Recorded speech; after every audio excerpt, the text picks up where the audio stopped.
So buyers have more than 50% more listings to look at this year than they did for the same time period last year. But what does that mean? I mean, we're comparing this year's market to the white hot market of last year, probably the strongest seller's advantage market we've ever seen in the metro area. I'm Ron Milligan with RE/MAX Select here in Portland's Pearl District, and what I have for you is an exercise that I went through last month, and I've updated it again just to keep giving us some context on what today's market looks like. And that's where I look at what the market numbers were for June and then plot them back. This time I went back to 2007 to give us full context. And maybe we can see how our market this year compares to more normal markets, even though we really don't have any going back to 2007, but just to give us some context. So let's take a look at the numbers. The first one up is going to be the active listings. So that number right now at the end of June was 4,085. So we had 4,085 active listings at the end of June. You can see that last year that number was really, really low. It's the lowest we've had since 2007, 22.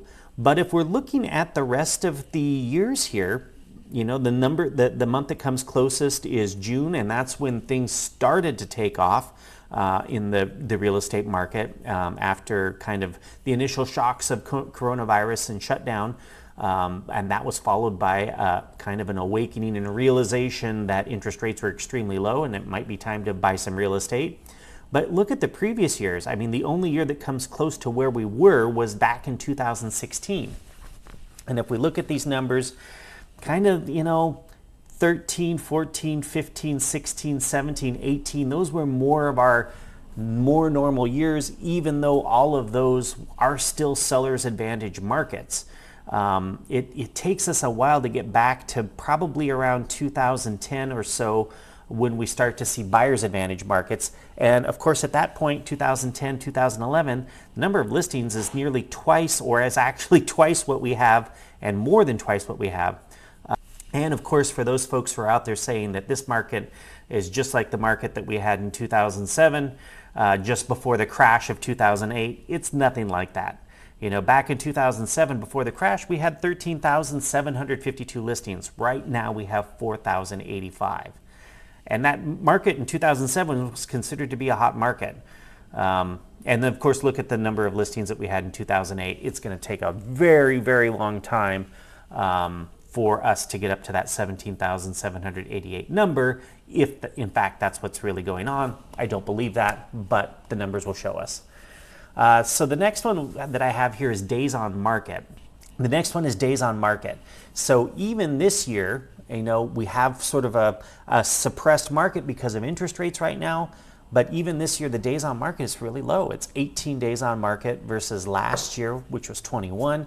And if you look at this graph, it's just a steady line up until we get to that lovely year of 2009 with 147 days on market on average. Of course, back then we were doing short sales and foreclosures, and those short sales took an incredibly long time to close. So that's why that number is so high. But here we are, 18 days on market. We've got a long ways to go even before we hit the numbers from like June of 2016. So the next one that we have up here is inventory in months. So inventory in months is this measure of supply and demand. So it tries to measure how much demand we have versus the number of available listings, the active listings on the market. So the way they calculate that is, say, over the last 30 days, how many homes have sold, so how many buyers have purchased homes, and they divide that number into the number of active listings, the number of listings available for purchase. And that gives us an inventory in months. Given no new listings at the current rate of sales, how long would it take us to sell everything that's on the market? So right now that number is 1.4 months of inventory. That's up from last year. At this time it was 0.8 months of inventory. But if we look back in the history here, you know, we're right on target for, you know, June of 2020, 17, 16, 15, and really kind of a balanced market. Used to be traditionally 6 months of inventory. Well, that's not the case anymore. Most analysts are saying that it's probably around 4. I've even heard some say it's closer to 3 months of inventory. The truth is probably somewhere in between. You know, at 3 months of inventory, we're moving into a seller's advantage market. When we go over that, we're starting to move more towards a buyer's advantage market. Balanced market's probably somewhere between 3 to 6 months of inventory, somewhere in that range. So we still have an incredibly long ways to go before we hit a balanced market or even move into a buyer's advantage market. And if we look at these years, 14, 15, 16, 17, 18, we're still doing better this year than we were during those years. So the next one up is new pending sales. So this is another measure of buyer demand. How many properties went under contract during the month of June? So how many new offers were accepted? And here's where we can see a really suppressed number of new pending sales. So that number came in at 2563. That's less than we've had for quite some time. We have to go back to about 2012, 2013 before we see numbers similar to that. That can be attributed to increasing interest rates. The Fed increases the Fed rate just about every month, and every month after that we have a bit of a freak out with knee-jerk reactions, rates climbing up, shooting up really quickly, and then they start to kind of day by day reduce to where we are right now. Earlier, a couple of weeks ago, we had rates over 6%. We're back down to 5.25 right now, which is a normal rate for a normal market. So, we're dealing with a little bit of shock over that. It takes folks a while to kind of get their bearings and figure out what's going on. So I'm not surprised that we are seeing a suppressed number of transactions in the month of June compared to what we've been seeing so far. But again, we got a long ways to go before we get to a bad year of real estate. The next one up is appreciation. So what this is the way the MLS measures appreciation is they compare, so we have the month of June, the first 6 months of 2021 compared to the first 6 months of 2022. How do they measure up? They average together those 6 months and then they compare the two.